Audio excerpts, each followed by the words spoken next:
إن الحمد لله نحمده ونستعينه ونستغفره ونؤمن به ونتوكل عليه ونعوذ بالله من شرور أنفسنا ومن سيئات أعمالنا من يهده الله فلا مضل له ومن يضلل فلا هادي له وأشهد أن لا إله إلا الله وحده لا شريك له وأشهد أن محمدا عبده ورسوله أما بعد فإن خير الحديث كتاب الله وخير الهدي هدي محمد صلى الله عليه وسلم وشر الأمور محدثاتها وكل محدثة بدعة وكل بدعة ضلالة وكل ضلالة في النار. اللهم صل على محمد وعلى آل محمد كما صليت على إبراهيم وعلى آل إبراهيم إنك حميد مجيد. اللهم بارك على محمد وعلى آل محمد كما باركت على إبراهيم وعلى آل إبراهيم إنك حميد مجيد. وقال الله تبارك وتعالى في قرآن المجيد: يا أيها الذين آمنوا اتقوا الله حق تقاته ولا تموتن إلا وأنتم مسلمون. رب اشرح لي صدري ويسر لي أمري واحلل عقدة من لساني يفقهوا قولي. ہر قسم کی تعریف، حمد و ثنا، کبریائی اور بڑائی اس اللہ رب العزت کے لیے ہیں جو تمام جہانوں کا پالنے والا رب ہے، اور اسی طرح اس کے آخری نبی محمد رسول اللہ صلی اللہ علیہ وسلم پر بے شمار درود و سلام. حمد و ثنا کے بعد آج ہم لوگ جس عنوان کے تحت قرآن و سنت کی روشنی میں کچھ باتیں سنیں گے وہ ہے سورہ فاتحہ کی تفسیر. سورہ فاتحہ کا ترجمہ دیکھیں گے. سورہ فاتحہ سے ہم لوگوں کو کیا سبق ملتا ہے، اس میں ہمارے لیے اللہ تعالیٰ کا کیا پیغام ہے. انشاءاللہ کچھ باتیں آپ لوگوں کے سامنے رکھوں گا. دیکھیے، ویسے تو ہمارا ماحول یعنی مسلمانوں کا معاشرہ ایسا ہے کہ قرآن تو پڑھتا ہے لیکن قرآن کو سمجھتا نہیں. قرآن سمجھ کے ہم لوگ نہیں پڑھتے، قرآن ترجمے کے ساتھ نہیں پڑھتے.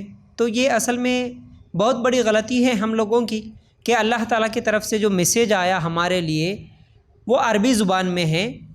ہم اردو زبان جاننے والے ہیں، لیکن پھر اللہ کا میسیج جو عربی زبان میں ہے ہماری زبان میں تو نہیں ہے. لیکن اللہ تعالیٰ کیا میسیج بھیجا ہوں گا ہمارے لیے، قرآن میں اللہ تعالیٰ کیا بول رہا ہوں گا ہمارے لیے، کیا حکم ہے، اس کو سمجھنے کی ہم لوگ کوشش نہیں کرتے.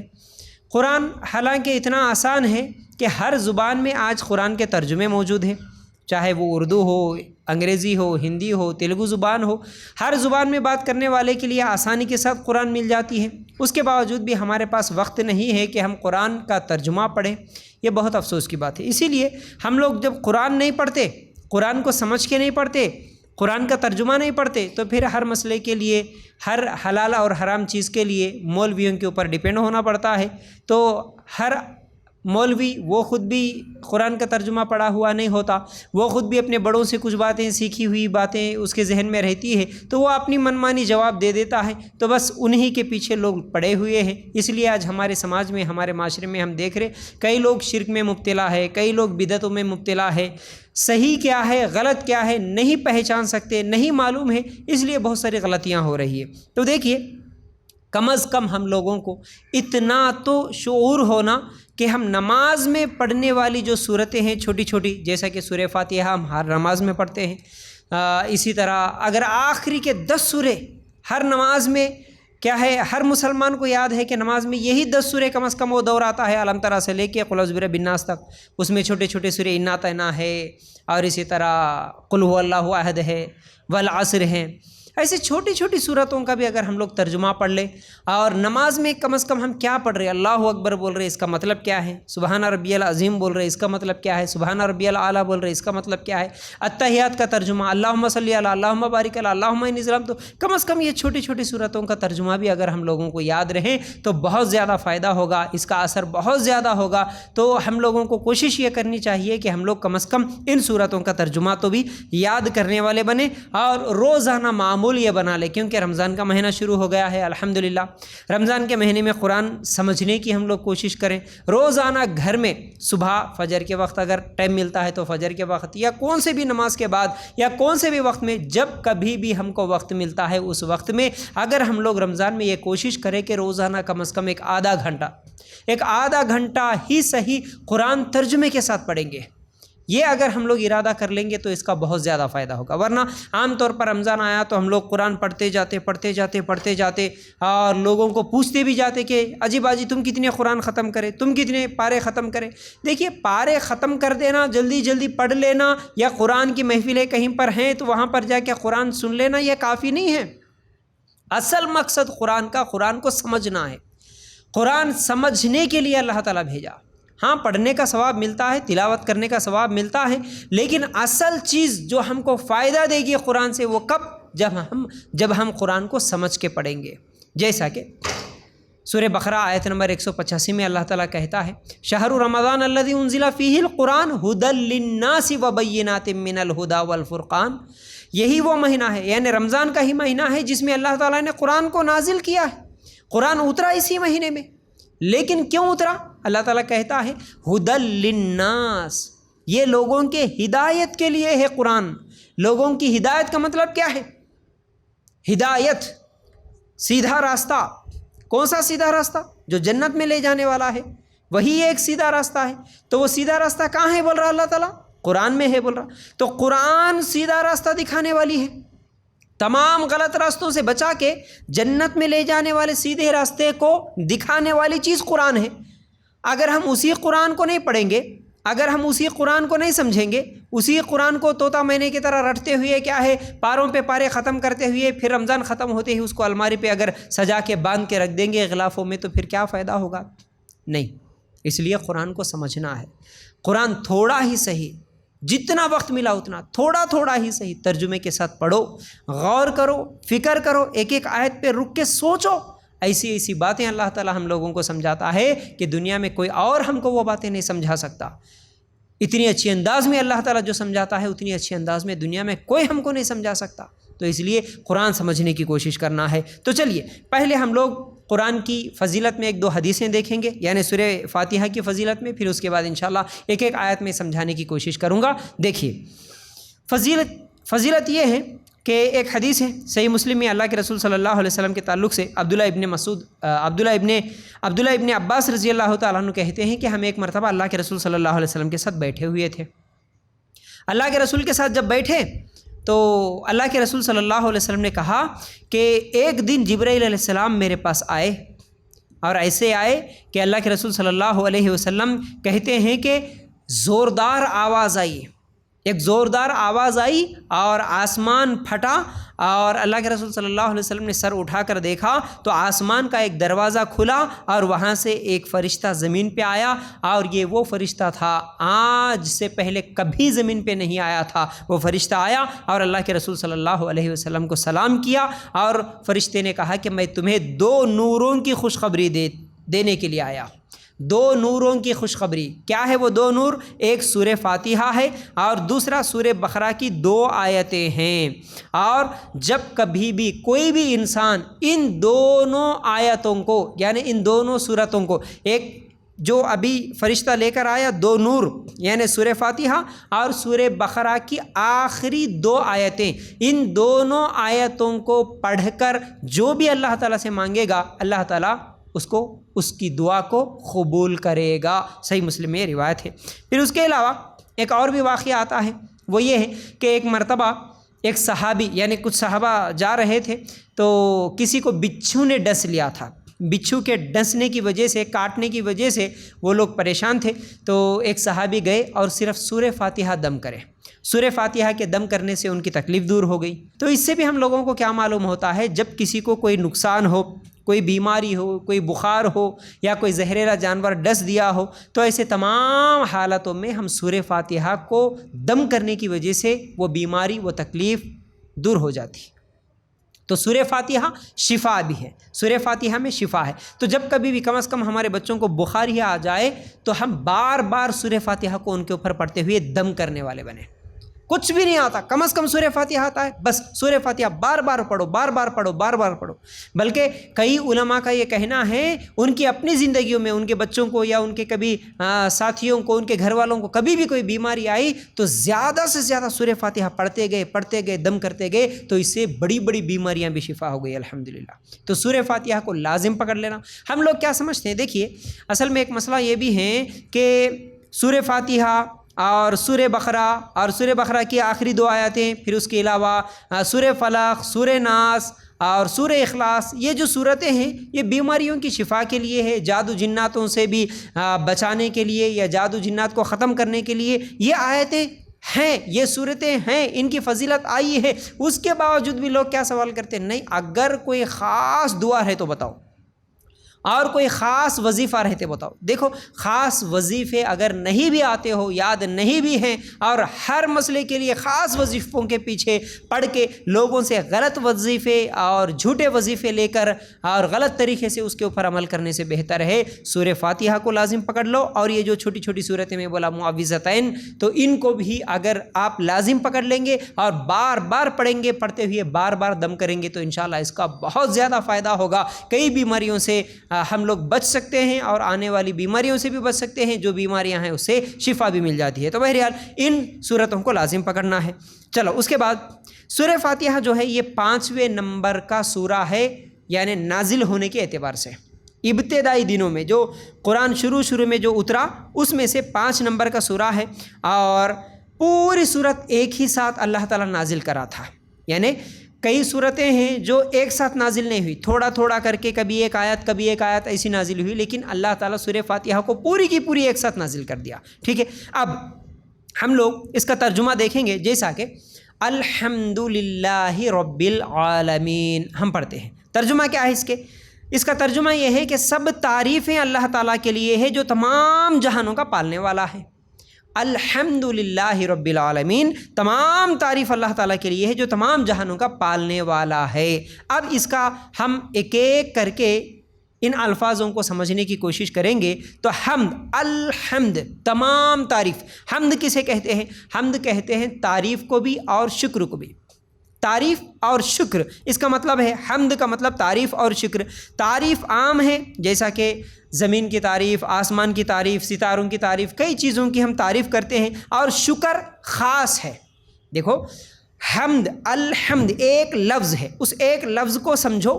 حمد کا مطلب ہوا تعریف بھی اور شکر بھی۔ تو تعریف اور شکر، حمد کا جب مطلب ہے تو تعریف جو ہے عام ہے، شکر خاص ہے۔ تعریف ہم کسی بھی چیز کی کر دیتے ہیں، لیکن شکر ہر چیز کی نہیں کرتے۔ سمجھنے کی اور کوشش کرو، آسان انداز میں سمجھاؤں گا۔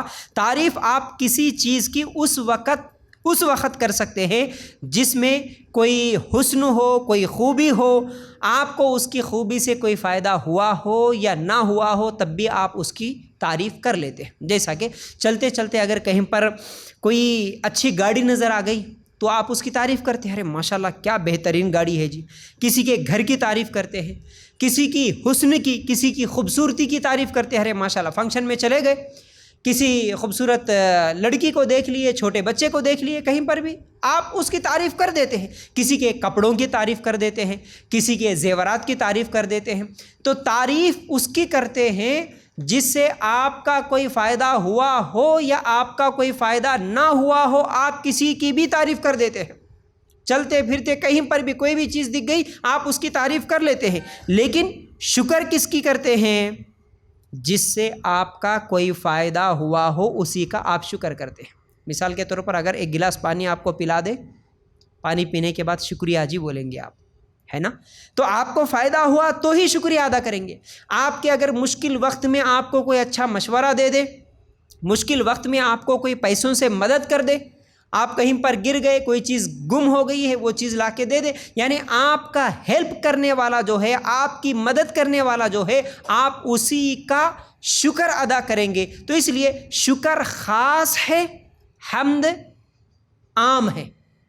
تو حمد کا مطلب شکر بھی ہے اور تعریف بھی ہے۔ تو تعریف آپ کسی بھی چیز کی کر سکتے ہیں جس سے آپ کا فائدہ ہوا ہو نہ ہوا ہو، لیکن شکر آپ اسی کا کرتے ہیں جس سے آپ کو فائدہ ہوا ہے۔ تو اب یاد رکھو، الحمد کا مطلب جب بھی ہم الحمد بولیں گے، تمام تعریفیں اور تمام شکر کس کے لیے ہے؟ اللہ کے لیے۔ تمام تعریفیں بھی اللہ کے لیے اور تمام شکر بھی اللہ کے لیے ہے۔ یہ ہے الحمد کا مطلب۔ اور اس کے بعد دیکھیے ایک چیز یہ بھی ہے کہ تعریف جب کوئی کسی کی کرتا ہے، شکر جب کسی کی کوئی کرتا ہے، تو تعریف کرنے والے کو بھی خوشی ہوتی ہے اور جس کی تعریف کی جاتی ہے اس کو بھی خوشی ہوتی ہے نا؟ مثال کے طور پر آپ کہیں پر چلے گئے، آپ کے اچھے کپڑے دیکھے، کوئی آئے دیکھے ماشاءاللہ کیا بہترین کپڑے ہیں جی، تو ہم کو خوشی ہوتی ہے، آپ کو خوشی ہوئی، ارے میری کوئی تعریف کر دیا، میرے کپڑوں کی کوئی تعریف کر دیا، خوشی ہوئی، اور تعریف کرنے والا جو ہوتا ہے اس کو بھی خوشی ہوتی ہے۔ جیسا کہ آپ اپنے بچوں کی تعریف کرتے ہیں، ماشاءاللہ میرا بچہ، ماشاءاللہ کیا بہترین پڑھا میرا بچہ، ماشاءاللہ میرا بچہ کتنا خوبصورت لگ رہا، تو آپ تعریف کر رہے ہیں آپ کے بچے کی، لیکن تعریف کرتے ہوئے بھی آپ کو خوشی ہوتی ہے۔ جیسے میاں بیوی بھی ایک دوسرے کی تعریف کرتے ہیں تو کیا ہوا، کرنے والے کو بھی خوشی ہوئی اور جس کی تعریف کی گئی اس کو بھی خوشی ہوتی ہے۔ اور یاد رکھو، اب جب ہم دنیا میں کسی کی تعریف کرتے ہیں تو خوشی ہوئی، اب ہم ہر نماز میں اللہ تعالیٰ کی تعریف کرتے ہیں، جب الحمد بولتے ہیں کہ اللہ تمام تعریفیں تیرے لیے، اللہ تمام شکر تیرے لیے، تو کیا ہمارے دل میں بھی وہ خوشی ہوئی؟ جیسے لوگوں کی تعریف کرتے ہوئے خوشی ہوئی، ویسا اللہ کی تعریف کرتے ہوئے بھی ہمیں خوشی ہوئی کیا؟ یہ اپنے آپ سے سوال کرنا۔ اللہ کی تعریف کر رہے تو خوشی ہوئی کیا؟ اور تعریف کرنا، شکر کرنا ہم انہی لوگوں کو کرتے ہیں، انہی لوگوں کی تعریف کرتے ہیں جن سے ہم کو محبت ہے۔ ایک چیز یہ بھی ہے، یعنی آپ جس سے محبت کرتے اسی کی تعریف کرتے، جو آپ کا دشمن ہے کیا آپ اس کی تعریف کریں گے؟ آپ شادی میں چلے گئے، فنکشن میں چلے گئے، آپ کا دشمن آ گیا، آپ کا دشمن آ گیا، یا آپ جس کے ساتھ لڑائی لڑے، جس کے ساتھ آپ کا جھگڑا ہوا، اگر وہ آ گیا، کوئی پرانا رشتہ دار جس سے آپ کا کئی دنوں سے تعلقات ختم ہے، جس سے بات چیت بند ہے، اگر وہ آ گیا، کیا وہ دکھنے ساتھ ہی ماشاءاللہ کیا خوبصورت دکھ رہے جی آپ بول سکتے ہیں؟ آپ کیا کتنے بہترین کپڑے ہیں جی آپ اس کی تعریف کریں گے؟ نہیں کریں گے نا۔ تو تعریف اس کی کریں گے جس کی محبت آپ کے دل میں ہے۔ تو اب آپ بتاؤ، اللہ تعالیٰ سے ہم محبت کرتے ہیں تو پھر اللہ تعالیٰ سے محبت ہمارے دل میں کتنی ہے؟ اگر ہم الحمد کہتے ہیں تو الحمد کہتے ہوئے ہم کو خوشی ہونا، خوشی کب ہوگی؟ جب اللہ کی محبت دل میں ہے تب خوشی ہوگی۔ اب محبت دل میں نہیں ہے تو خوشی بھی نہیں ہوگی، تعریف بھی نہیں ہوگی۔ جیسے دشمن کی تم نہ تعریف کریں گے، نہ دشمن کی تم شکریہ ادا کریں گے، کیونکہ آپ کو دشمن سے محبت نہیں ہے، تو پھر اگر اللہ تعالیٰ کی بھی تم تعریف نہیں کریں گے، اللہ تعالیٰ کا بھی شکریہ ادا نہیں کریں گے، اور اگر شکریہ ادا کرتے ہوئے دل میں محبت نہیں ہوگی تو پھر غلط ہوگا نا، یہ غلط ہوگا۔ تو اس لیے اللہ تعالیٰ کی محبت دل میں ہو، اور اس کے ساتھ ساتھ جب بھی ہم نماز پڑھے الحمد، اللہ تمام تعریفیں تیرے لیے ہیں، اللہ تمام شکر تیرے لیے ہیں، اور اللہ ہی کی تعریف کیوں؟ کیونکہ ہر چیز اسی نے بنائی ہے۔ ہم جس چیز کی بھی تعریف کرتے ہیں اصل میں تعریف کے لائق وہی ہے، دنیا میں کوئی قابل تعریف نہیں ہے سوائے اللہ کے، کیونکہ جس کی بھی تم تعریف کرتے اس کو بنانے والا کون؟ اللہ۔ تم کسی پھول کی تعریف کرے، کسی گھر کی تعریف کرے، کسی کے حسن کی، کسی کی خوبصورتی کی، کسی کی کپڑوں کی، کسی کی بھی تعریف کرو، اس کو بنانے والا اللہ۔ کوئی چیز انسان بنایا اس کی تم تعریف کر رہے، لیکن اس انسان کو بنانے والا کون؟ اللہ ہے۔ تو دنیا میں کسی کی تعریف نہیں سوائے اللہ کی، کیونکہ ہر چیز اسی نے بنائی، تو تعریف بھی صرف اسی کی ہوگی۔ تو تمام تعریفیں اللہ کے لیے، جیسے کہ ہم جب بھی ہم نماز پڑھیں گے بولے الحمدللہ۔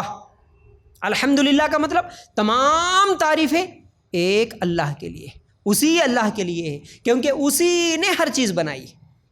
اپنے جسم پر بھی دیکھو، اب پوری کائنات میں دیکھو، جس چیز کو بھی بنایا اللہ ہی بنایا، اور ہم اپنے آپ کو بھی، ہم کبھی اپنی خوبصورتی کو دیکھ کے بھی اگر ہم خوش ہو تو اللہ اتنا اچھا جسم دیا، کس نے دیا؟ اللہ نے دیا، اللہ نے بنایا۔ تو تمام تعریف، اللہ تو مجھے اتنی اچھی زندگی دیا، اللہ تو مجھے اتنا اچھا جسم دیا، اللہ تو مجھے اتنا اچھا گھر دیا، اللہ تو مجھے اتنی اچھی صحت دیا، اللہ تو مجھے اتنی اچھی خوبصورتی دیا، جو بھی دیا، اللہ تو مجھے اتنے اچھے اولاد دیا، اللہ تو مجھے اتنا اچھا شوہر دیا، اتنی اچھی بیوی دیا، اتنے اچھے ماں باپ دیا، جو بھی دیا اللہ تو نے دیا۔ زمین تو نے بنایا، آسمان تو نے بنایا، یہ ہوائیں، یہ سانس، یہ بارش، ہر چیز اللہ تو نے دیا۔ تو تمام تعریفیں اللہ تیرے لیے۔ تو دیکھو، جب انسان بغیر ترجمے کے، بغیر مطلب کے یہ سورہ پڑھ رہا ہے، اللہ کے سامنے ٹھہرا۔ اصل میں نماز کیا ہے جی؟ نماز ہم اللہ تعالیٰ سے بات کرنے کا ایک ذریعہ نماز ہے، اللہ کی باتیں سننے کا ذریعہ قرآن کی تلاوت ہے۔ دو چیزیں ہیں۔ اگر تم سلف کہتے تھے کہ جب بھی میں اللہ کی بات سننے کا ارادہ کرتا ہوں تو میں قرآن پڑھ لیتا ہوں، اللہ کی بات سننے کو ملتی ہے، اور جب کبھی مجھے اللہ سے بات کرنے کا دل کرتا ہے، میری بات اللہ کے سامنے رکھنے کا دل کرتا ہے، تو میں نماز پڑھنا شروع کر دیتا ہوں۔ اب نماز میں ہم اللہ سے بات کر رہے ہیں۔ دیکھو اب اصل میں نماز پڑھتے وقت بھی ہمارا ارادہ کیسا ہونا، ہماری سوچ کیسی ہونا۔ اللہ کے رسول صلی اللہ علیہ وسلم کیا بولے؟ جب بھی تم نماز پڑھو یہ سوچ کے نماز پڑھو کہ تم اللہ کو دیکھ رہے ہو، تم اللہ کو دیکھ رہے ہو، اس نیت سے، اس ارادے سے پڑھو۔ اگر یہ طاقت نہیں ہے تو کیا سوچو؟ اللہ مجھے دیکھ رہا، میں اللہ کو دیکھ رہا ہوں، پہلے یہ کوشش کرو۔ ٹھیک ہے، تمہارے دماغ میں وہ خیال نہیں آ رہا، تم نہیں سوچ سک رہے، تمہارے اندر اتنی طاقت نہیں ہے کہ میں اللہ کو دیکھ رہا ہوں، ٹھیک ہے، تو کیا کرو؟ کم از کم یہ تو سوچو کہ اللہ مجھے دیکھ رہا۔ دیکھیے یہاں پر ہم ہیں، آپ مجھے دیکھ رہے، مجھے سن رہے، لیکن میں جب نماز پڑھوں اللہ کو تو میں نہیں دیکھ سکتا، اللہ کو تو میں نہیں سن سکتا، لیکن یہ احساس کرنا کہ اللہ تو مجھے دیکھ رہا نا، اللہ تو مجھے سن رہا نا۔ میں جب بھی نماز کے لیے ٹھہرا، میں جو بھی نماز میں باتیں بول رہا ہوں، میرا رب مجھے دیکھ رہا، میرا رب میری باتیں سن رہا۔ تو اس احساس کے ساتھ جب ٹھہریں گے، اللہ اکبر بولیں گے، اللہ سب سے بڑا۔ اب نیت باندھنے کے بعد جیسے ہی آپ سورہ فاتحہ پڑھیں گے، دل و دماغ میں خیال ہوگا الحمدللہ رب العالمین، تمام تعریفیں اللہ کے لیے ہیں، تمام تعریفیں اللہ کے لیے۔ اب وہ تعریف جتنی دیر اب میں وہ تعریف کا مطلب سمجھایا، وہ تمام چیزیں ہمارے ذہن میں ہیں۔ اللہ سب کچھ تو نے دیا، تیری ہی تعریف ہے اللہ، کسی کی کوئی تعریف نہیں، تمام تعریفوں کے لائق اللہ تو ہے۔ اللہ تمام تر شکر اللہ تیرے لیے ہے، ہر شکر، ہر قسم کا شکر اللہ تیرے لیے ہے۔ تو یہ ہے الحمدللہ، اس کا مطلب، ٹھیک ہے۔ اس کے بعد ہم کیا بولتے جی؟ رب العالمین، اے ہے اب تک ہم جو سنیں وہ کیا ہے؟ الحمدللہ۔ اب اس کے بعد ہم سنیں گے رب العالمین، ہم کیا بولے؟ تمام تعریفیں اللہ کے لیے ہے، لیکن وہ اللہ کون؟ جو رب العالمین ہے۔ مطلب کیا ہے؟ اب اس میں دو چیزیں، رب کا مطلب معلوم ہونا، عالمین کا مطلب معلوم ہونا۔ تمام تعریف ایک ایک کر کے آپ ابھی سے یاد رکھ لو، آپ کو ذہن میں بیٹھ جانا یہ آیت کا، یہ سورہ کا ترجمہ، جیسے جیسے میں بول رہا ہوں ویسا ویسا یاد کر لو۔ الحمد، تمام تعریفیں للہ، اللہ کے لیے۔ رب العالمین، کون؟ جو رب ہے عالمین کا۔ رب کا مطلب کیا ہے؟ رب کا مطلب ہوتا ہے خالق، مالک اور مدبر۔ اب یہ خالق، مالک، مدبر کا مطلب کیا ہے؟ رب کا مطلب پالنے والا، ٹھیک ہے۔ خالق کا مطلب بنانے والا، مالک کا مطلب اختیار جس کے ہاتھ میں ہے، اور مدبر کا مطلب پلانر، پلاننگ کرنے والا۔ اب یہ تین چیزیں مل کر رب بنتا ہے۔ جب بھی ہم رب بولیں گے نا، رب العالمین، رب کا مطلب پالنے والا جی۔ اب رب میں پھر یہ تین چیزیں آ گئی، خالق بھی، مالک بھی، مدبر بھی۔ خالق بولے تو پیدا کرنا، بنانا۔ اب یہ پوری کائنات کو بنانے والا کون؟ اللہ ہی تو ہے۔ بنایا کس نے؟ جو کچھ بھی ہے اس میں، یہ پوری کائنات میں، چاہے زمین، آسمان اور ان کے درمیان جو کچھ بھی ہے، انسان، جانور، پرندے، حیوانات، کیڑے مکوڑے، سمندر، ہوائیں، درخت، پھل فروٹ، ہر چیز جو بھی مل رہا ہے، ہر چیز کا بنانے والا اللہ، اس کو بولتے خالق، ٹھیک ہے۔ اور اس کے بعد مالک، مالک کا مطلب اختیار جس کا چلتا ہے، کس کا کنٹرول ہے ان تمام چیزوں میں؟ ان تمام چیزوں میں جو زمین و آسمان، جو پوری کائنات ہے، اس میں کنٹرول کس کا ہے؟ اللہ کا۔ اللہ کے علاوہ کسی کا کنٹرول ہے؟ سورج وقت پہ نکل رہا ہے، وقت پہ غروب ہو رہا، چاند وقت پہ نکل رہا، وقت پہ غروب ہو رہا، ہوائیں اللہ کی مرضی سے چل رہی ہے، بارش اللہ کی مرضی سے۔ تو یہ بارش کا، سورج کا، چاند کا، سمندروں کا، ان تمام چیزوں پہ کنٹرول کس کا ہے؟ اللہ کا ہے۔ کوئی یہ بول سکتا کہ نہیں جی اللہ کے علاوہ ایک دوسرے معبود فلاں یہ بھی ہے، ایک فلاں درگاہ والے وہ بھی ہیں، ایک ہمارے بابا یہ بھی ہیں جن کا سمندروں پہ کنٹرول ہے، جن کا ہواؤں پہ کنٹرول ہے، وہ جب چاہے ہواؤں کو روک دے، جب چاہے سورج کو روک دے، جب چاہے چاند کو نکال کے لے آئے۔ کوئی ہے جی دنیا میں ایسا؟ نہیں۔ اگر ذرا تھوڑی دیر کے لیے سوچو، پوری کائنات میں خالق، پوری کائنات کو بنانے والا اکیلا، اور مالک بھی اکیلا اگر نہیں ہوتا، یعنی پیدا کرنے والا اور چلانے والا اگر اکیلا نہیں ہوتا، ایک سے زیادہ ہو جاتے تو کیا یہ کائنات چل سکتی ہے؟ بولیے کچھ تو آپ. ہاں نہیں ہو، کیوں نہیں چل سکتی بولو؟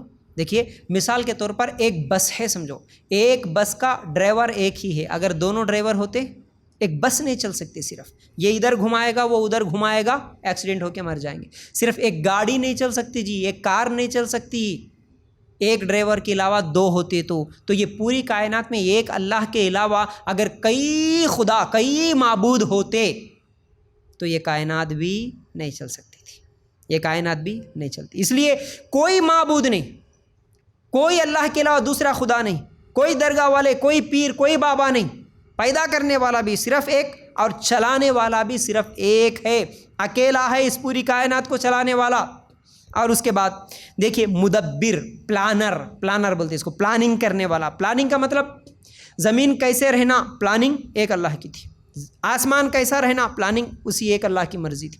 انسان کیسا بننا، انسان کی ایک ناک رہنا، دو ناک رہنا، 4 آنکھیں رہنا، 10 پیراں رہنا، کیسا رہنا، پلان کس نے کیا؟ اللہ نے کیا. کون سا جانور کیسا رہنا، کون سا درخت کیسا رہنا، کون سے درخت کے اندر کون سا مٹھاس، نیمبو میں کیسا رہنا، انار کیسا رہنا، سیب کا مٹھاس کیسا رہنا، کس میں کون سا ٹیسٹ رہنا، ہر چیز پلاننگ. بارش کیسے برسنا، تالاب کیسے رہنا، ندیاں کیسے رہنا، سمندر کیسے رہنا، آگ کیسے رہنا، پہاڑ کیسے رہنا، ہر چیز کا پلاننگ، پلانر صرف اللہ ہے. تو اب سمجھ میں آیا؟ جب ہم بولے کہ رب میں 3 چیزیں ہیں، خالق بھی، مالک بھی، مدبر ہے. پالنے والا، بنانے والا اور پلاننگ کرنے والا، چلانے والا اور جس پر اختیار ہو، یہ تمام چیزیں مل کر اسے رب کہتے ہیں. تو ہمارا رب اللہ ہے تمام. اچھا چلو اب رب کا مطلب سمجھ میں آ گیا. رب پالنے والا، کس چیز کا پالنے والا؟ رب العالمین. کیا صرف انسانوں کو پالنے والا اللہ ہے؟ جانوروں کو پالنے والا کوئی اور ہے؟ پرندوں کو پالنے والا کوئی اور ہے؟ نہیں. عالمین میں بھی بہت ساری چیزیں ہیں. دیکھو انسانوں کا عالم الگ، جانوروں کا الگ، جنوں کا الگ، مخلوقات کا اس کا الگ، حیوانوں کا الگ، ایسے کئی عالمین ہیں، ہر ایک عالم. تو تمام عالمین کا رب صرف ایک اللہ ہے، ایک اللہ ہے. تو اب کیا سمجھ میں آیا؟ الحمدللہ رب العالمین کا مطلب تمام تعریفیں، تمام شکر اس اللہ کے لیے ہے جو تمام جہانوں کا پالنے والا، تمام عالموں کا پالنے والا ہے. اس اللہ کے لیے تمام شکر ہے اور تمام تعریفیں ہیں. یہ ہے الحمدللہ رب العالمین، یہ ہوتا ہے اس کا مطلب. چلو اس کے بعد الحمدللہ رب العالمین اور الرحمن الرحیم. الرحمن الرحیم کا مطلب بڑا مہربان، نہایت رحم کرنے والا. الرحمن الرحیم جیسے ہی ہم بولے اس کا مطلب وہ بڑا مہربان ہے جی اور نہایت رحم کرنے والا ہے جی. کیسے؟ اب اس میں 2 چیزیں ہیں، ایک رحمان اور دوسرا رحیم. 2 صفتیں آئی اللہ تعالیٰ کی. یہ اللہ کے نام ہے، رحمان بھی اللہ کا نام، رحیم بھی اللہ کا نام. تو رحمان کا مطلب کیا ہے اور رحیم کا مطلب کیا ہے؟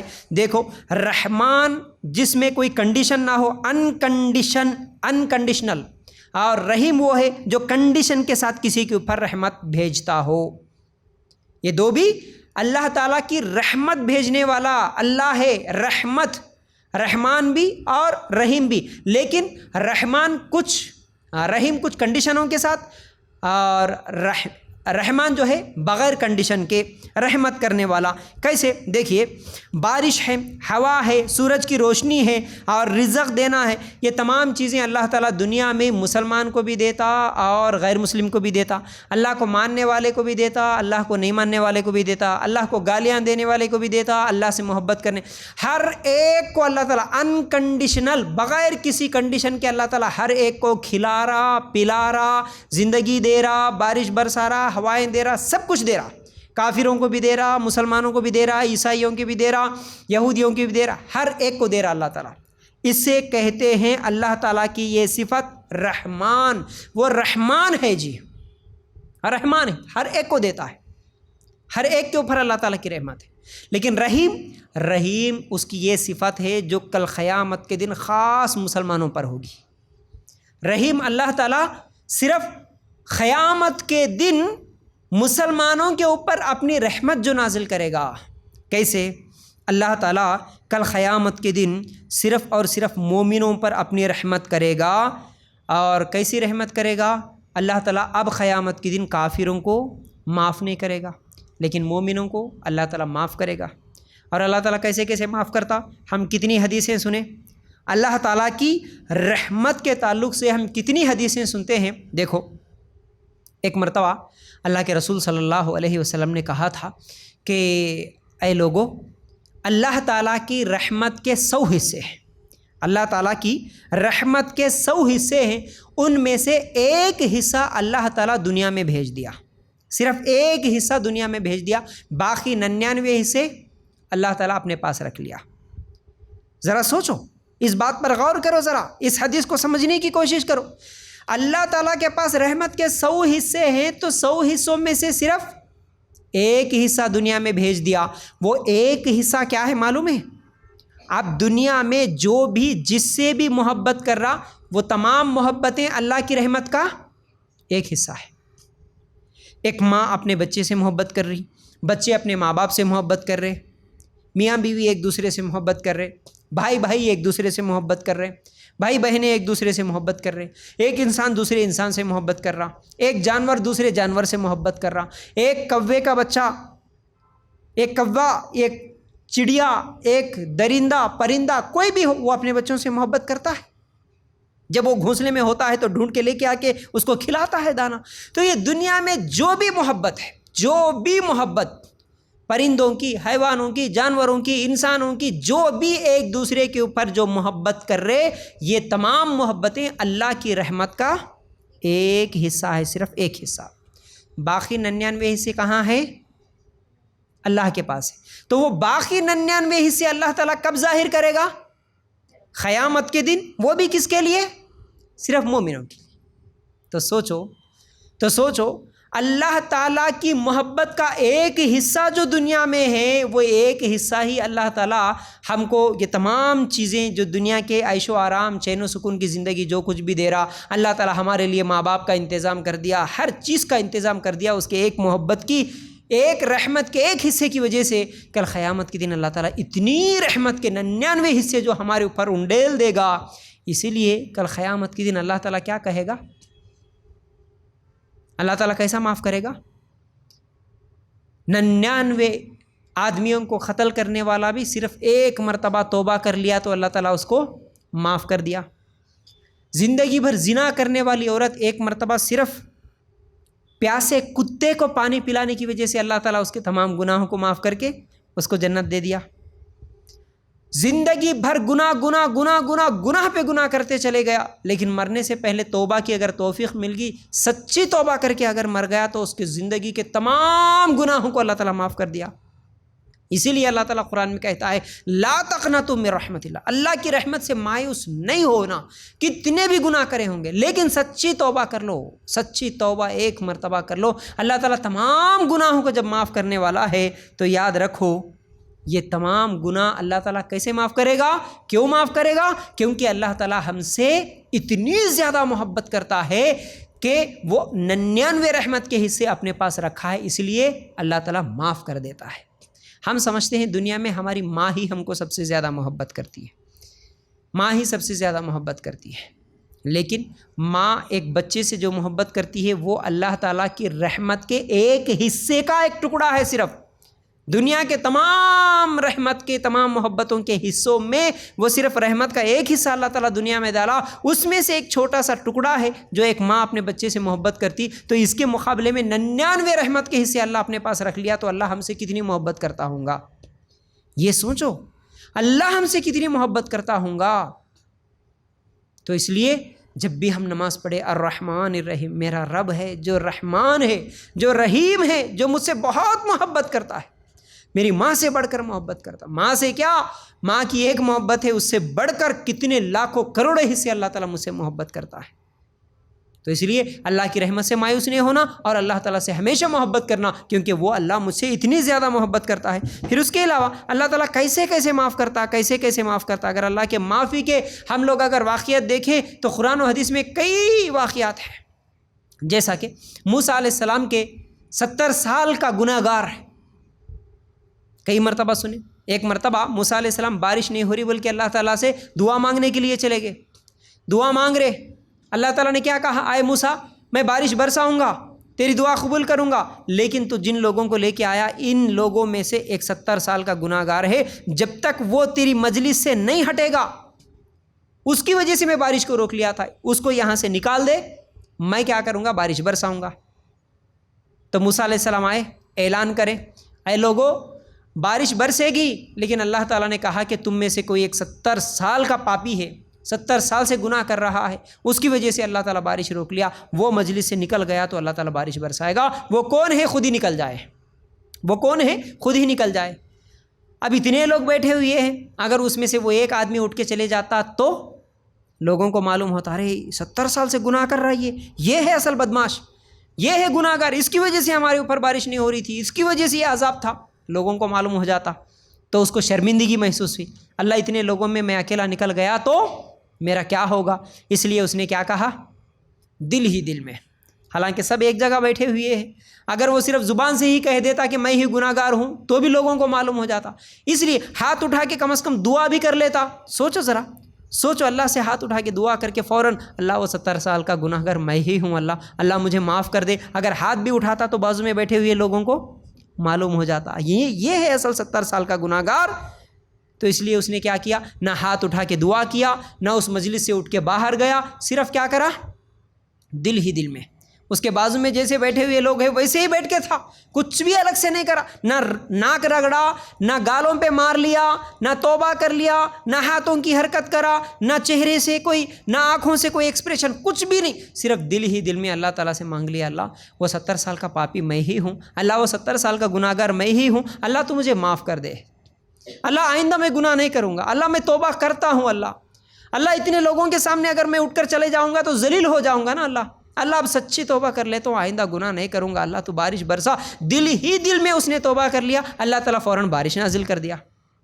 اب وقت کے نبی موسیٰ علیہ السلام ہیں، بارش کو برستے ہوئے دیکھے، فوراً اللہ تعالیٰ سے مانگے، سوال کرے اللہ تعالیٰ سے، اللہ میں تو دیکھ رہا ہوں ان لوگوں میں سے کوئی اٹھ کے نہیں گیا، 70 سال کا وہ گناہ گار کون ہے، وہ یہاں سے اٹھا نہیں، یہاں سے نکلا نہیں، تو بولا تھا جب تک کہ وہ نہیں نکلے گا بارش نہیں ہوگی، تو اللہ تو کہ کیوں بارش نازل کر دیا.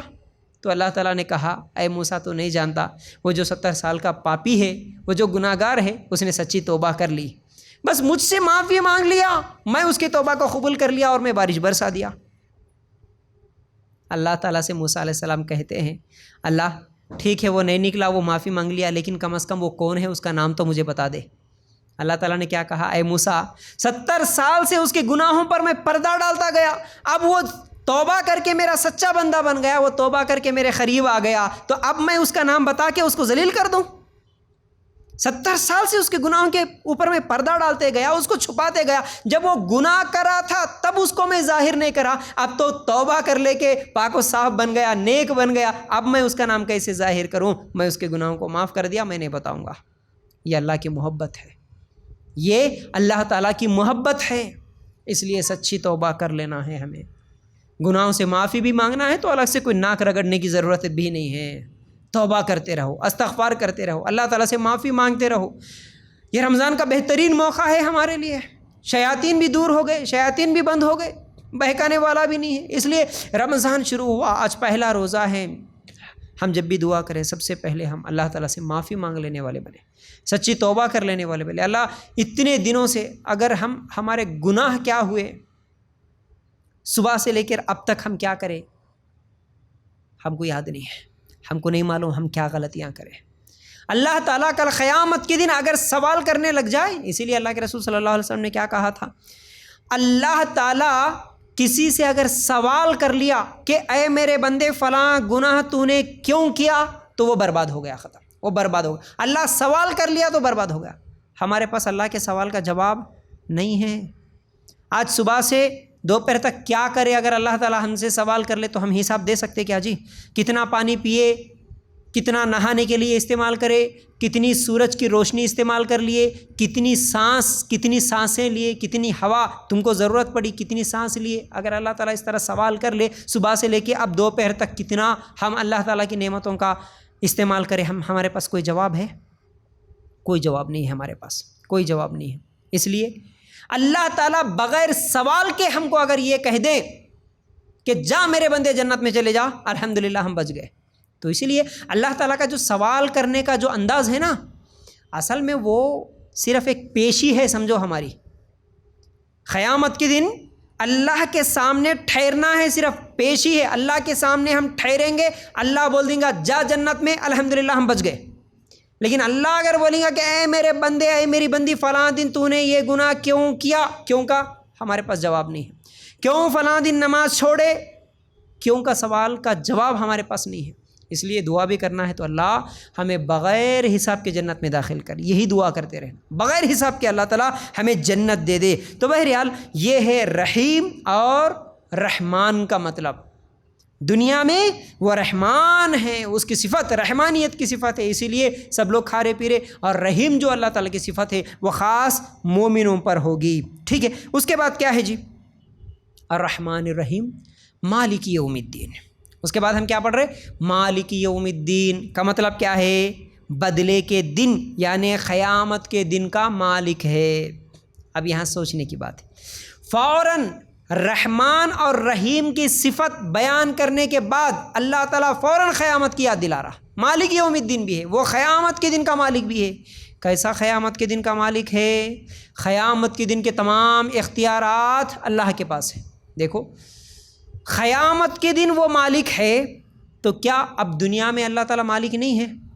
مالک کا مطلب جس کا اختیار چلتا ہو۔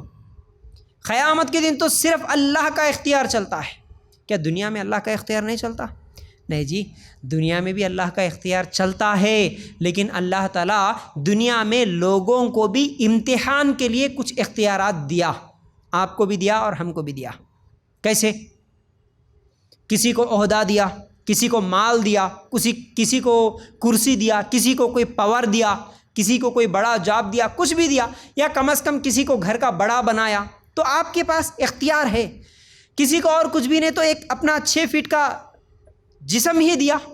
انسان یہ 6 فٹ کے جسم کو لے کر، 5-6 فٹ کے جسم کو لے کر 2 پیروں پہ کھڑا ہو گیا، اپنی آواز سے، اپنی زبان سے کچھ باتیں بولنے لگ گیا، تو سمجھ گیا کہ میں اختیار رکھتا ہوں، اب میں جس کو جیسے چاہے حکم دوں، جس کو جیسے چاہے اپنی مرضی چلاؤں۔ اللہ تعالیٰ یہ جو مرضی، یہ جو اختیار دیا، وہ بھی امتحان کے لیے دیا، اور عارضی طور پر دیا، کچھ دنوں کے لیے یہ اختیار دیا۔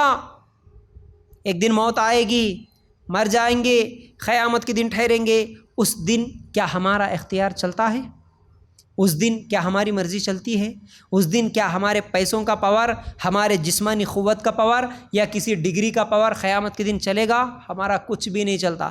ہمارا کچھ بھی چلنا تو دور کی بات، ہمارے جسم پہ کپڑے تک نہیں ہوں گے، تو ہمارا کیا اختیار چلے گا؟ بولو، ہمارا کیا چل سکتا ہے؟ اس لیے اللہ تعالیٰ کہتا ہے قیامت کے دن کا مالک ہے وہ، مالک یوم الدین، قیامت کے دن کا مالک ہے وہ۔ اس دن کسی کا کچھ بھی نہیں چلے گا، صرف اللہ کا چلے گا۔ اللہ کی مرضی کے علاوہ کچھ بھی کوئی بھی نہیں کر سکتا۔ تو دیکھو اللہ تعالیٰ کیا بولا؟ پہلے الرحمن الرحیم، اللہ بڑا مہربان ہے، نہایت رحم کرنے والا ہے، اللہ محبت کرنے والا ہے، اللہ گناہوں کو معاف کرنے والا ہے۔ لیکن کبھی یہ دھوکے میں نہیں رہنا، کیا جی نماز بھی چھوڑ دیں گے، کیونکہ اللہ معاف کرنے والا ہے نا۔ گناہ بھی کر لیں گے، اللہ معاف کرنے والا ہے نا۔ چوری بھی کر لیں گے، اللہ معاف کرنے والا ہے نا۔ دھوکہ بھی دے دیں گے، اللہ معاف کر دیتا نا۔ جھوٹ بھی بولیں گے، اللہ معاف کر دیتا نا۔ نہیں، تم جتنا اللہ معاف کر دیتا نا بول کے خوشی میں تھے، اسی لیے اللہ تعالیٰ اسی خوش فہمی میں نہیں رہنا بلکہ فوراً بولا اللہ قیامت کے دن پکڑنے والا بھی ہے۔ اللہ جتنا معاف کرتا اتنا سخت پکڑنے بھی والا ہے۔ اس لیے 2 چیزیں انسان کے دل کے اندر رہنا، اللہ معاف بھی کرتا اور اللہ قیامت کے دن سخت پکڑنے بھی والا ہے۔ ایک ایک چیز کو ایک ایک گناہ ذرہ برابر بھی گناہ کر کے لے کے آئے اللہ اس کو بھی دکھاتا، ذرہ برابر نیکی کر کے لے کے آئے اللہ اس کو بھی دکھاتا، ذرہ کے برابر بھی ہم نہیں چھوٹ سکتے اللہ کے عذاب سے۔ اور اللہ انصاف کرنے والا ہے، قیامت کے دن انصاف ہوگا، کوئی کسی پر ظلم نہیں۔ ایک سینگ والی بکری دنیا میں بغیر سینگ والی بکری کو ایک مرتبہ ماری ہو، قیامت کے دن ان دونوں بکریوں کو اللہ تعالیٰ اٹھائیں گا اور بغیر سینگ والی بکری کو سینگ دے گا اور سینگ والی بکری کے سینگوں کو ختم کرے گا، اور یہ بکری اس بکری کو ایک مرتبہ مارے گی، اللہ پھر ان دونوں کو مٹی بنا دے گا، کیونکہ جانوروں کو جنت نہیں ہے، جہنم نہیں ہے، لیکن اللہ جانوروں کو بھی انصاف دلانے کے لیے اٹھا کے ایک مرتبہ دونوں کے ساتھ اس کے ساتھ اس کو مارنے لگائے گا، پھر ان کو مٹی بنائے گا، انصاف دلائے گا۔ جانوروں میں بھی جب انصاف اتنا ہوگا تو انسانوں میں اللہ تعالیٰ کیسے انصاف کرتا؟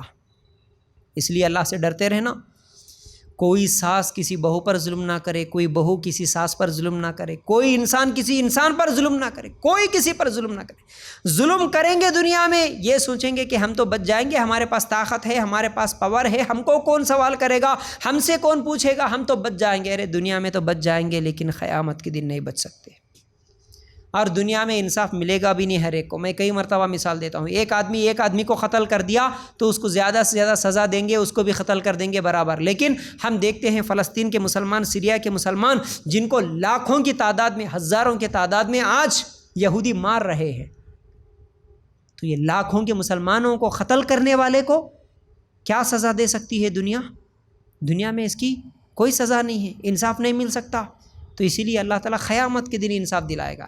تو ایک کو مارا، اس کی سزا کتنے سال دے گا اللہ کو معلوم، 2 کو مارا ڈبل سزا ہوگی، 10 کو مارا اور زیادہ سزا ہوگی، اور زیادہ جہنم میں جلائے گا، لاکھوں کو مار دیا اور زیادہ سزا دے گا اللہ، پتہ نہیں کتنے سال جہنم میں عذاب دے گا۔ اس لیے قیامت کے دن کا مالک ہے، جہاں وہ گناہوں کو معاف بھی کرتا ہے، جہاں اپنی رحمتیں برساتا ہے، وہاں پر اللہ تعالیٰ سخت پکڑنے بھی والا ہے، وہیں پر اللہ تعالیٰ سخت سزا دینے والا بھی ہے۔ چلو اس کے بعد جی الحمدللہ رب العالمین، سمجھ میں آ رہی بات؟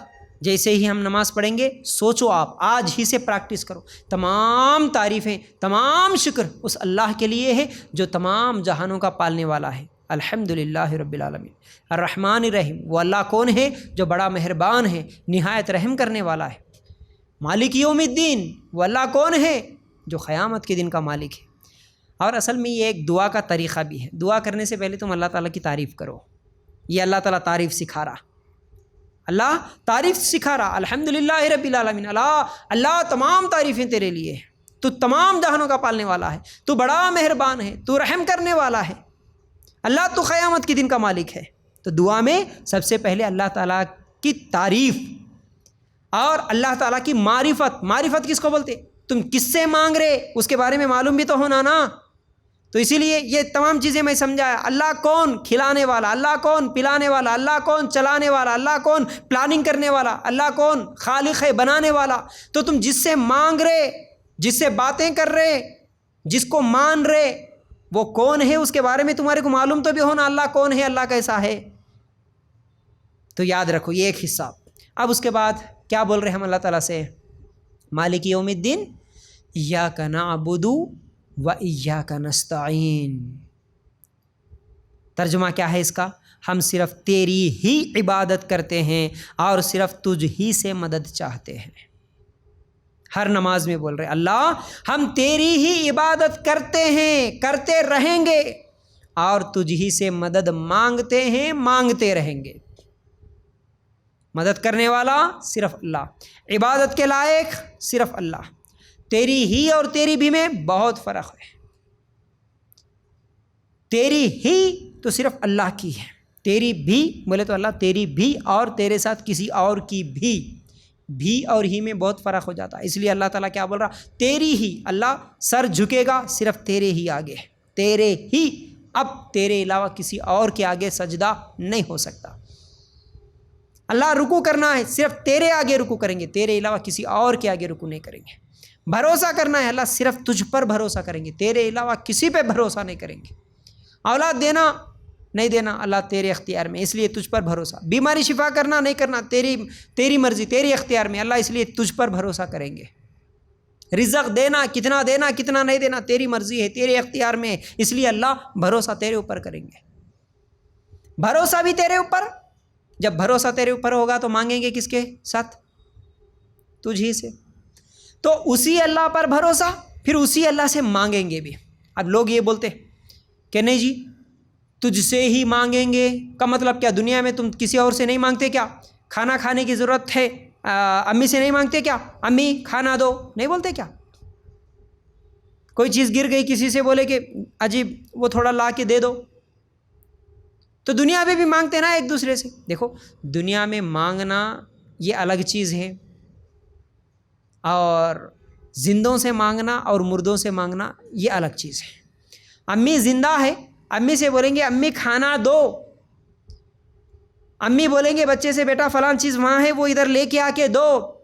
یہ دنیا میں وہ انسان کام کر سکتا، جو کر سکتا اس کو بولیں گے یہ شرک نہیں، کیونکہ نظر آ رہا وہ کر بھی سکتا، لیکن اگر امی مر گئے تو امی کی خبر کے پاس جا کے امی کھانا دو بولے تو یہ شرک ہوگا۔ تو لوگ گمراہ کرنے کے لیے ایسی باتیں بولتے ہیں، نہیں مانگنا ولیوں سے بول کے تم بولتے نا، تو دنیا میں بھی مانگ رہے نا، تم امی سے کھانا مانگ رہے نا، یہ بھی شرک ہے بولتے۔ نہیں، ولیوں سے مانگنا اور زندہ امی سے مانگنا زمین آسمان کا فرق ہے، وہ مردوں سے مانگنا ہے، یہ زندوں سے مانگنا ہے، ٹھیک ہے؟ اب تم سامنے بیٹھے ہوئی ہے، اگر میں تم میں سے کسی کو بولوں کہ مجھے پیاس لگ رہی ہے پانی لا کے دو، مانگ سکتا ہوں کہ نہیں مانگ سکتا؟ مانگ سکتا ہوں، جائز، اور تم لا کے دے بھی سکتے، تم لا کے دے سکتے، اس لیے میں تجھ سے مانگ رہا ہوں۔ اگر میرے سامنے موبائل ہے، اگر میں موبائل کو بولوں گی جاؤ تھوڑا پانی لا کے دو، مانگ سکتا ہوں اس سے؟ نہیں، یہ نہیں کر سکتا، اس سے نہیں میں اس سے نہیں مانگ سکتا کیونکہ یہ نہیں کر سکتا۔ اسی طرح زندہ آدمی سے مانگوں تو وہ کر سکتا ہے، تو اس لیے اس سے مانگنا جائز ہے، لیکن مر گیا مردہ تو اس سے نہیں مانگ سکتے کیونکہ وہ نہیں کر سکتا، وہ مر گیا، ختم۔ تو اس لیے ہم اللہ تعالیٰ سے کیا بول رہے ہیں اب؟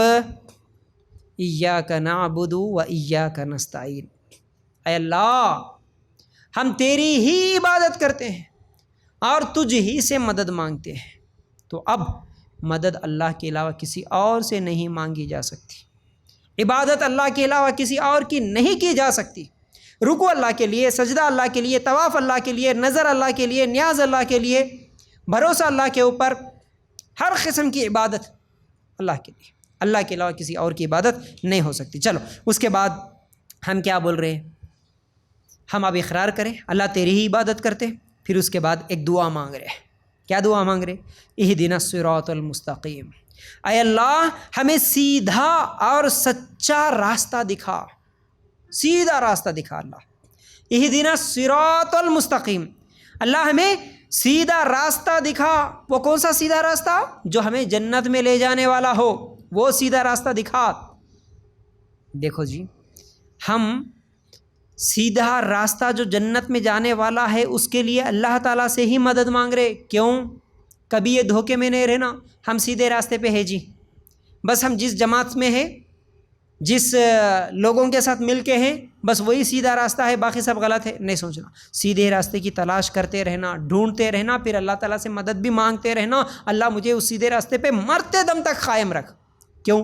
ہو سکتا ہے آج میں سیدھے راستے پہ ہوں، لیکن کل شیطان مجھے بھٹکا کے سیدھے راستے سے نکال کے غلط راستے پہ بھی ڈال سکتا ہے، میرے نفسانی خواہشات مجھے سیدھے راستے سے ہٹا کے غلط راستوں پہ بھی ڈال سکتے ہیں۔ اسی لیے دعا کرتے رہنا ہمیشہ، یہ بھی دعا ہے، اس کے علاوہ بھی ہمیشہ دعا کرتے رہنا اللہ مجھے سیدھے راستے پہ چلا، اللہ مجھے بھٹکنے نہ دے، اللہ مجھے گمراہی کے راستوں پر نہ لے کے چل، اللہ مجھے شیطان کی شر سے بچاتے ہوئے سیدھے راستے پہ رکھ۔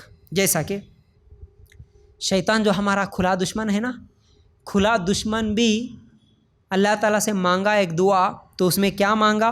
قال فبما اغویتنی لاقعدن لهم صراطک المستقیم، اس نے کہا بسبب اس کے کہ آپ نے مجھ کو گمراہ کیا ہے، میں قسم کھاتا ہوں کہ میں ان کے لیے آپ کی سیدھی راہ پر بیٹھوں گا۔ شیطان بھی بولا اللہ میں سیدھے راستے پہ بیٹھتا ہوں۔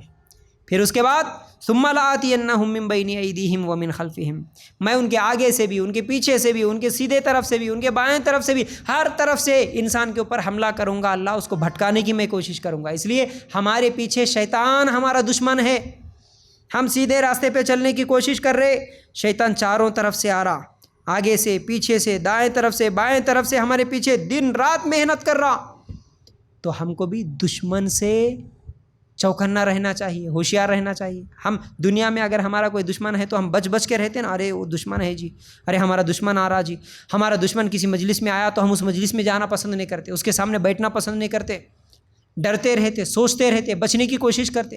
لیکن ہمارا سب سے بڑا دشمن شیطان ہے، تو شیطان سے بچنے کے لیے بھی ہمیشہ ہوشیار رہنا اور اللہ تعالیٰ سے دعا کرتے رہنا، اللہ ہمیں سیدھے راستے پہ چلا، اللہ ہمیں سیدھے راستے پہ چلا، ٹھیک ہے۔ اس کے بعد سیدھا راستہ مانگنے کی اہدنا الصراط المستقیم، ہم اللہ تعالیٰ سے سیدھا راستہ مانگ رہے۔ اب اس کے بعد اللہ تعالیٰ کہتا ہے وہ سیدھا راستہ کون سا، جو سیدھا راستہ ہم مانگ رہے وہ سیدھا راستہ کہاں ہے؟ اہدنا الصراط المستقیم صراط الذین انعمت علیہم، صراط الذین انعمت علیہم، ان لوگوں کی راہ جن پر تو نے انعام کیا، غیر المغضوب علیہم ولا الضالین، ان کی نہیں جن پر غضب کیا گیا اور نہ گمراہوں کی۔ سیدھا راستہ مانگے، لیکن وہ سیدھا راستہ کون سا ہے؟ اس سیدھے راستے پہ کچھ لوگ ہم سے پہلے چل کے گئے، وہ ہے سیدھا راستہ۔ وہ سیدھا راستہ جس پر کچھ لوگ چلے وہ کون لوگ تھے؟ اللہ تعالیٰ سورہ نساء آیت نمبر 69 میں کہتا ہے وَمَن يُطِعِ اللَّهَ وَالرَّسُولَ فَأُولَٰئِكَ مَعَ الَّذِينَ أَنْعَمَ اللَّهُ عَلَيْهِم مِّنَ النَّبِيِّينَ وَالصِّدِّيقِينَ وَالشُّهَدَاءِ وَالصَّالِحِينَ وَحَسُنَ أُولَٰئِكَ رَفِيقًا، اور جو بھی اللہ تعالیٰ کی اور اس کے رسول کی فرما برداری کرے وہ ان لوگوں کے ساتھ ہوگا جن پر اللہ تعالیٰ نے انعام کیا۔ دیکھو ہم کیا مانگے؟ اہدنا الصراط المستقیم صراط الذین انعمت علیہم، اللہ جن لوگوں پر تیرا انعام ہوا، جن لوگوں پر تو نے انعام کیا ان کے راستے پہ چلا۔ اللہ تعالیٰ اس آیت میں بول رہا اللہ تعالیٰ نے جن لوگوں پر انعام کیا وہ کون ہے؟ جیسے نبی، صدیق، شہید اور نیک لوگ، یہ بہترین رفیق ہے۔ ہم جب بھی اللہ تعالیٰ سے اہدنا الصراط المستقیم مانگ رہے، سیدھا راستہ مانگ رہے، اس کا مطلب یہ ہے کہ اللہ ہمیں نبیوں کے راستے پر چلا، اللہ ہمیں صدیقین کے راستے پر چلا، اللہ ہمیں شہداء، شہید جو لوگ ہوئے ہم سے پہلے ہمارے صحابہ، اللہ ان کے راستے پہ چلا، اللہ صالحین نیک لوگ جو ہم سے پہلے گئے اللہ ان کے راستے پہ چلا۔ ہم یہ مانگ رہے اللہ تعالیٰ سے۔ صدیقین کا مطلب اللہ ہمیں ابوبکر صدیق رضی اللہ تعالیٰ عنہ کے راستے پہ چلا، عائشہ صدیقہ، اللہ ہمیں عائشہ صدیقہ کے راستے پہ چلا، اللہ عائشہ جس راستے پہ تھی اس راستے پہ ہمیں چلا، یہ ہے اس کا مطلب۔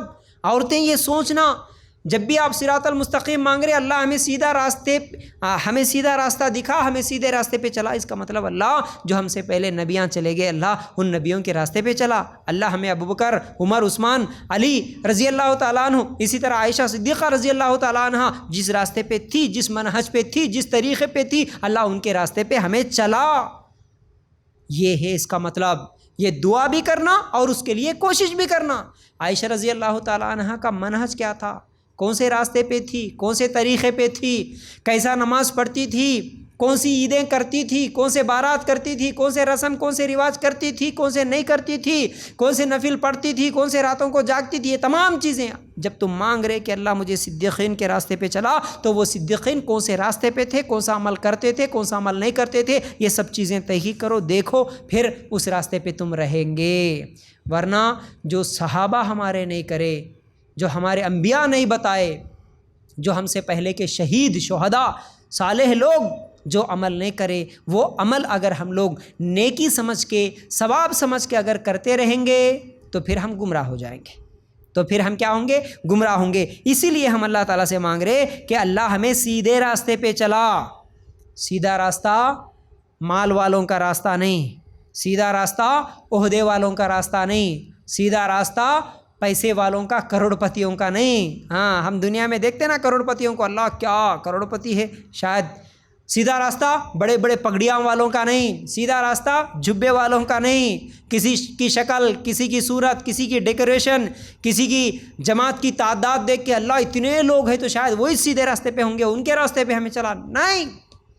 اللہ اتنے بڑے لوگ ہیں، اتنے بزرگ لوگ ہیں، اتنے بڑے بڑے زمانے سے لوگ یہ پڑھ کے آئے، وہ مدرسے میں تھے، اس میں تھے، وہ غلط ہو سکتے کہ نہیں، یہ سب سیدھے راستے پہ ہو بھی سکتے، نہیں بھی ہو سکتے، لیکن سیدھے راستے پہ جو ہے ان کی گارنٹی اللہ تعالیٰ دیا وہ ہے نبیاں، نبیوں کا راستہ، صدیقین کا راستہ، شہداء کا راستہ، نیک اور صالح جو ہمارے صحابہ تھے ان کا راستہ، اس راستے کو ڈھونڈیے، اس طریقے کو ڈھونڈیے، اس پر چلنے کی کوشش کیجیے۔ ورنہ لوگ آج دعا تو کر رہے سیدھے راستے پہ چلا، لیکن اس کے لیے کوشش نہیں کرتے۔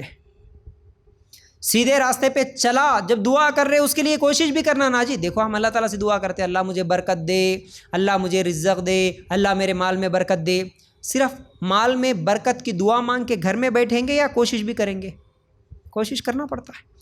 اللہ تعالیٰ سے دعا کرے، پھر بازار میں گئے، محنت کرے، کام کرے، تو پھر ہم کو وہ برکت ملتی، وہ رزق ملتا، وہ کھانا ملتا۔ اسی طرح سیدھا راستہ مانگے، اہدنا الصراط المستقیم، پھر اس کے لیے کوشش بھی کرنا ہوگا، اس کے لیے تحقیق بھی کرنا ہوگا۔ ہو سکتا میرے خاندان والے غلط ہو سکتے، ہو سکتا میرے باپ دادا غلط ہو سکتے، کیونکہ ان کے پاس قرآن کا علم نہیں تھا، وہ لوگ حدیث کی کتابیں نہیں پڑھے تھے، وہ لوگ قرآن کا ترجمہ نہیں پڑھے تھے، ان کو صحیح بخاری اور صحیح مسلم کیا ہے نہیں معلوم ہے، وہ صرف پیروں کے پیچھے، مریدوں کے پیچھے، بڑوں کے پیچھے، خاندان والوں کے پیچھے لگ کر جو لوگ کیسا کر رہے ان لوگوں کے پیچھے چلتے رہے۔ لیکن اب مجھے سیدھے راستے پہ چلنا ہے تو اب مجھے تحقیق کرنا ہوگا، اب مجھے پڑھنا ہوگا۔ اب رمضان بہترین موقع ہے، قرآن کا ترجمہ بھی پڑھیں گے اور وقت نکال کے حدیث کی کتابیں بھی پڑھیں گے، تب جا کے ہمیں سیدھا راستہ ملے گا۔ صحابہ کی سیرت پڑھیں گے، صحابہ کی زندگیاں پڑھیں گے، صحابہ کیا کرتے تھے کیا نہیں کرتے تھے، صحابہ جو کرے تھے ثواب سمجھ کے وہ کر لو، الحمدللہ جنت میں چلے جاتے۔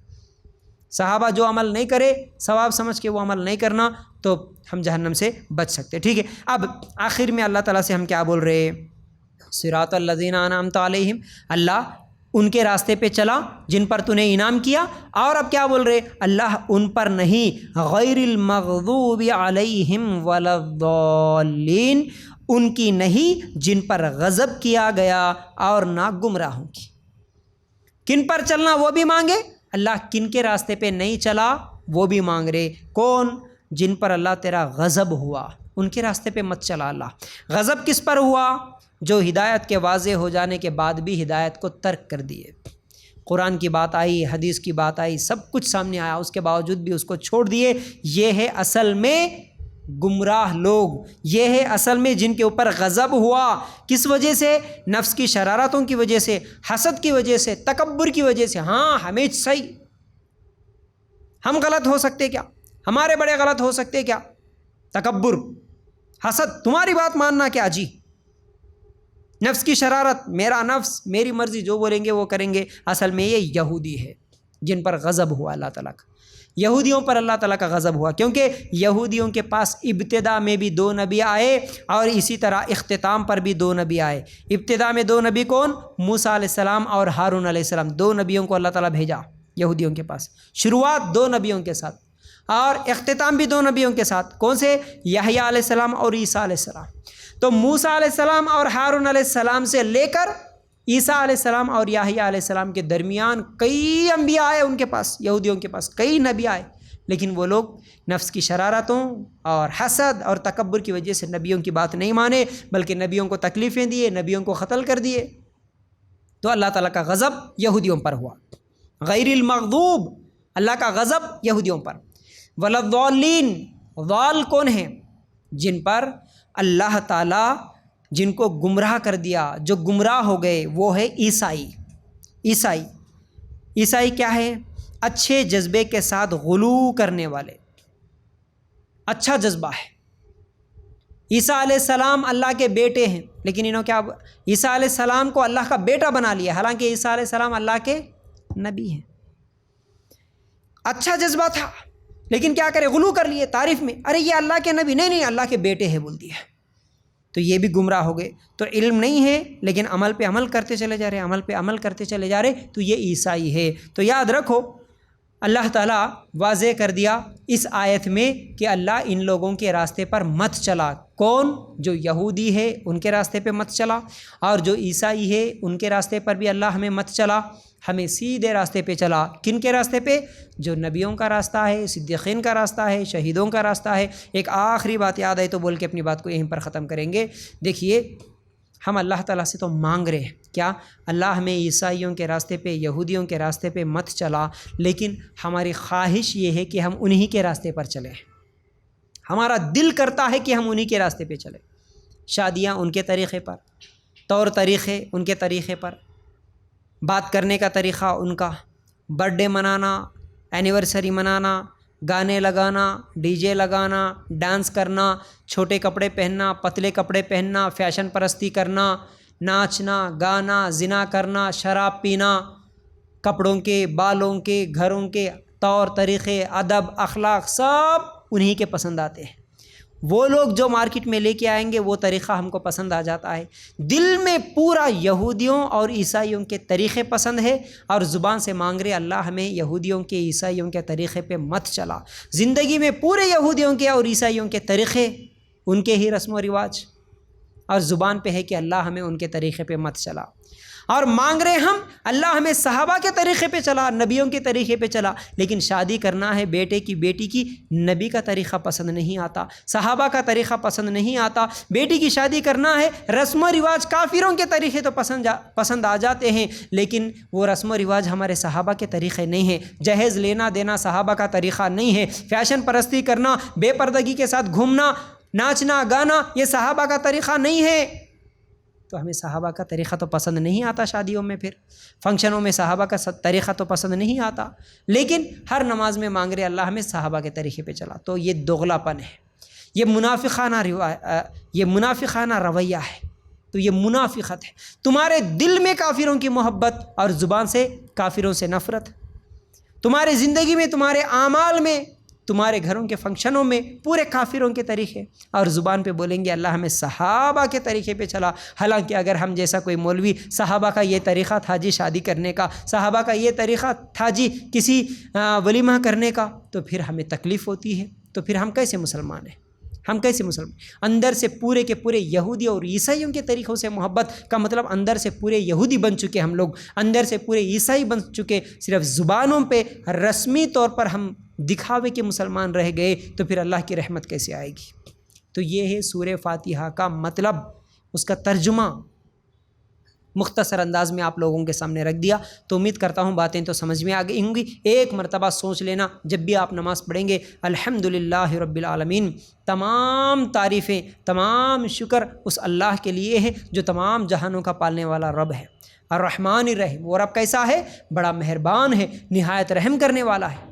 مالک یوم الدین، وہ رب کیسا ہے؟ جہاں رحمت کرتا، جہاں رحیم ہے، وہاں قیامت کے دن پکڑنے والا بھی ہے، انصاف کرنے والا ہے، قیامت کے دن کا مالک ہے۔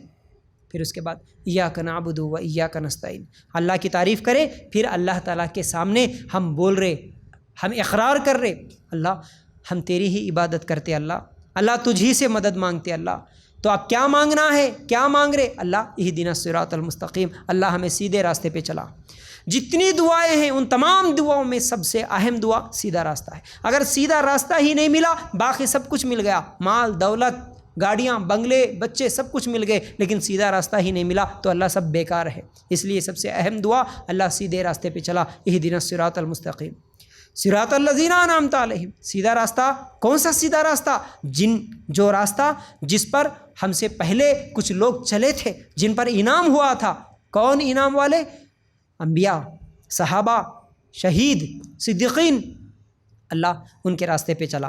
اور کچھ لوگ ہیں جن پر تیرا غضب ہوا، غیر المغضوب علیہم ولا الضالین، جو گمراہ ہو گئے، اللہ ان کے راستے پہ مت چلا۔ وہ کون؟ یہودی ہے اور عیسائی ہے، اللہ ان کے راستے پہ ہمیں مت چلا۔ یہ اصل میں ایک دعا ہے، یہ پوری صورت کیا ہے؟ ایک دعا ہے۔ اللہ تعالیٰ وہ دعا کا طریقہ ہم کو اس میں سکھایا ہے، تو اس طرح ترجمے کے ساتھ، معنی مطلب کے ساتھ ہم سورہ فاتحہ پڑھیں گے تو الحمدللہ ہمارے نمازوں میں بھی خشوع و خضوع ہوگا، اور ہمارے لیے بہت سارے فائدے دنیا میں بھی اور آخرت میں بھی ہوں گے۔ تو انشاءاللہ امید کرتا ہوں باتیں سمجھ میں تو آ گئی ہوں گی۔ اسی طرح آنے والے دروس میں بھی، یعنی آنے والا اتوار، اس کے بعد والا اتوار، جو یہاں پر ہر اتوار کو جو درس ہوتا ہے، اس میں ایک ایک سورت اسی طرح آپ لوگوں کے سامنے سمجھانے کی میں کوشش کروں گا۔ چھوٹی چھوٹی جو صورتیں ہیں، چھوٹے چھوٹے جو سورے ہیں، ایک ایک کر کے انشاءاللہ ہم لوگ اس رمضان میں سمجھنے کی کوشش کریں گے۔ تو آپ لوگوں سے گزارش ہے کہ آپ خود بھی وقت سے پہلے آئیے، اور آپ کے ساتھیوں کو بھی، آپ کے پڑوسیوں کو بھی بلانے کی ضرور کوشش کیجیے۔ جزاک اللہ خیر۔ السلام علیکم ورحمۃ اللہ وبرکاتہ۔